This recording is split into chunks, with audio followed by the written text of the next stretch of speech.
Ayan, good morning, good afternoon, good evening sa ating lahat at welcome back sa ating pagre-reaction upload video tungkol doon sa komento ni Kalinga Prab doon sa live ni Mr. July Paunel. Magbibigay lang tayo ng konting opinion tungkol doon sa magpapahinga muna ang Jumcar. Ayan. Huwag po kayong mag-alala. Pero bago ang lahat, tayo ay mag-shoutout muna sa founder ng Kalingap na walang iba kundi si Kuya Bal Santos Matubang, Kalingap Rob, at si Ate Edna Vlogs. At sa mga kasaman ko sa landing sa strikers, shoutout sa inyong lahat. Maraming salamat. At andito, balik tayo sa ating thumbnail. Andyan nakasulat, Jumcar Teleserye. Tawagin ko yung teleserye. Okay? Kasi mahaba ang kwento. Kaya ayan, yung teleserye dapat sa television. Pero yan ang gusto kong itawag. Kaya yan, Jumcar Teleserye. Balikan natin yung komento ni Kalinga Prab. Doon sa komento ni Kalinga Prab, napaka-klaro. Kaya hina-highlight ko dyan, magpapahinga na muna. Muna. Diyan tayo sa salitang muna. Hindi ibig sabihin na wala na. Muna lang. Bakit? Ang gulo-gulo na. Kaya yun, ipahinga muna niya mga isang buwan, mga ganon. Pero hindi yan ibig sabihin na matatanggal o tanggalin niya. Bakit? Dahil ang Jumcar, ayan ang nakakadagdag boom sa channel ni Kalinga Prab at malaki ang naitulong. Kaya nga, nadagdagan pa ng ibang lab team dahil nakakatulong ng malaki. Kaya, huwag tayong madismaya dahil napakaklaro sa komento ni Kalinga Prab, huwag po kayo mag-alala. Magpapahinga na muna ha, ang Jumcar. O yan. Huwag kayong madismaya. Yung iba may marami ako nababasa, doon na lang daw sila manonood sa kay Pugong Biyahero, kay Daddy Frankie, dahil wala ng Jumar. Hindi naman kayo pipigilan kung saan nyo gustong manonood. Pero, intindihin nyo muna yung salita na muna. Papahinga na muna. So, ibig sabihin, muna, saglit lang, panandalian lang. Kaya huwag kayong madismaya. Dahil tuloy-tuloy naman ang mga sponsor ni niyang Jumcar. Tulad dyan andyan sa thumbnail natin. Nasa thumbnail natin. Komento ni Ma'am Kuni Sanchez. Basahin natin. Kaya kahit man wala ang Jumcar, magpapahinga muna, pero tuloy-tuloy ang pagtulong nila sa Jumcar. Kaya huwag tayong matakot na wala ang Jumcar, magpapahinga muna, baka na si Carla, ganito, hindi. Dahil andyan ang mga sponsor na totoong nagmamahal sa Jumcar. Kaya basahin natin dito ang komento ni Ma'am Kuni Sanchez, Team WIG. Support all the way hanggang makagraduate si Carla. Nursing tuition fees fully paid. 51,000 monthly allowance through Jumar's account. Kita ninyo yun? Kita ninyo yun? Kahit magpapahinga ang Jumar, pansamantala, andyan pa rin ang mga sponsor. Na totoong nagmamahal sa Jumcar. Kaya, masaya tayo doon. Masaya tayo doon. Yung iba na nadismaya ka agad, hindi naintindihan yung sinasabi ni Kalinga Prab, malaya naman kayo. Malaya naman kayo. Pero hindi deserve ni Kalinga Prab na i-bash ninyo. Hindi deserve. Hindi lang siguro ninyo naintindihan yung sinabi ni Kalinga Prab doon sa comment section sa live ni Mr. July Paunel. Mayroong magpapahinga muna. Muna. Tuloy natin. Jumar's account. We want Carla to become a nurse and work in the US. Tingnan ninyo. So kahit magpahinga, tuloy-tuloy pa rin ang tulong ng mga nagmamahal sa Jumcar. Nagmamahal kay Carla. Diba? Huwag kayong matakot. Huwag kayong mag-alala.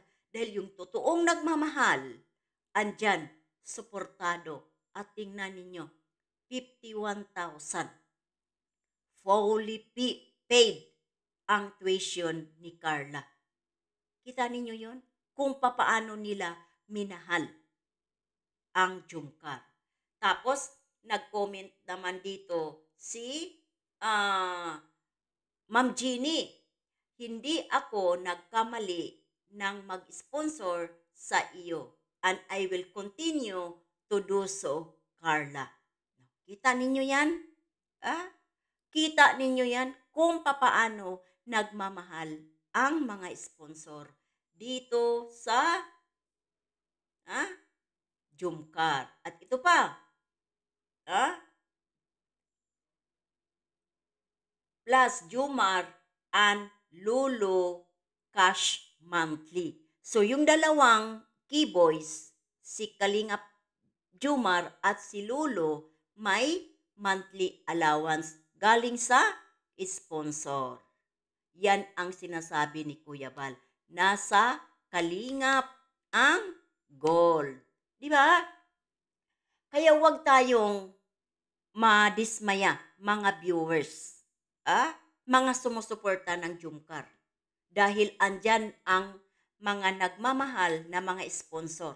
At doon sa sinasabi ni Kalingap Jumar, ni Kalingap Rab, pansamantala lang naman yan. Kasi may muna nga, muna. Yung salitang muna, intindihin natin yan. Napakaklaro ang salitang magpapahinga muna. Dahil marami ngayong toxic. At saka hindi lang naman sa Jumcar ang may mga toxic. Sa Joynatex may toxic. Sa IDSI may toxic. Pero ang pinaka-importante, ma-solve kaagad-agad ang issue. Yan ang pinaka-importante. Kaya para mawawala ng konti yung mga issue dito sa Jumcar, kaya ipapahinga muna. Pansamantala. 1 month. Pero yung talagang ititigil yan ni Kalingap Rab, hindi yan ititigil. Dahil sabi ko na nga, malaki ang naitulong sa Kalingap ang Jumcar.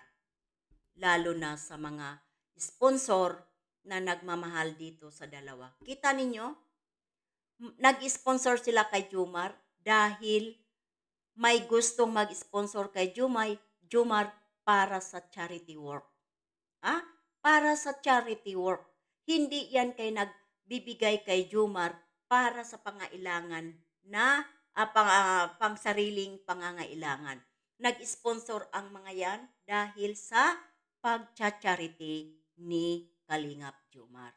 Kaya intindihin natin, huwag kayong matakot, huwag niyong sabihin na wala ng sponsor dahil adyan ang Team Wig. Tandaan ninyo ang Team Wig at Jumcar 23. Naalala ninyo, natandaan ninyo?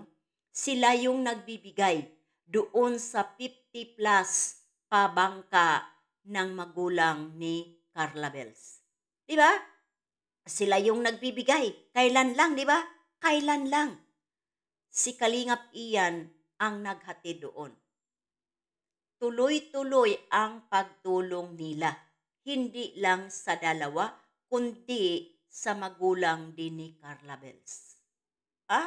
Kaya andyan pa rin ang tawag dito, sponsor. Hindi mawawala. Ang totoong sponsor andyan at andyan yan, minamahal at nagmamahal sa Jumcar. Tulad ng Team Wig, Jumcar 23. Ah?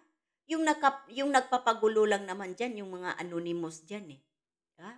At nabalitaan na lang natin, tinanggal na yung page na yon dahil nagsalita na si Kalingap Rab na yung fake page na yon. Yan ang nagpapagulo. Di ba? Tapos, dinelete. Nawala na. Dahil akala nila mawala na rin siguro ang Jumcar. Kaya kaagad-agad tinanggal. So, doon pa lang, malalaman na natin, may mga idea na tayo. Di ba? Kung sino-sino ang mga yun. Di ba? Kaya, huwag kayong madismaya kung talagang mahal ninyo ang Jumcar, mahal ninyo si Carla, mahal ninyo si Jumar. Hindi kayo malulungkot dahil pansamantala lang naman. Magpapahinga muna. Di ba? At huwag ninyong i-bash si Kalingap Rab. Hindi deserve sa kanya na i-bash ninyo yung tao.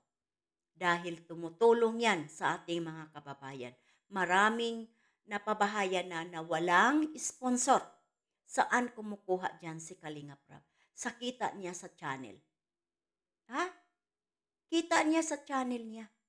Malaking tulong din ang pagpapanood natin sa kanya at sa mga love team nakakatulong sa kanya din. Kaya huwag tayong madismaya. Babalik at babalik din yan. Kaya mag-antay lang tayo. Kung manood kayo sa ibang charity vlogger, opinion ninyo yun. Opinion ninyo yun. Kasi may mga nabasa ako sa Facebook eh. Ay, doon na lang kami manonood sa kay Pugong Biyahero, kay Daddy Frankie. Wala namang pipigil sa inyo eh. Di ba? Walang pipigil. Opinion ninyo yun.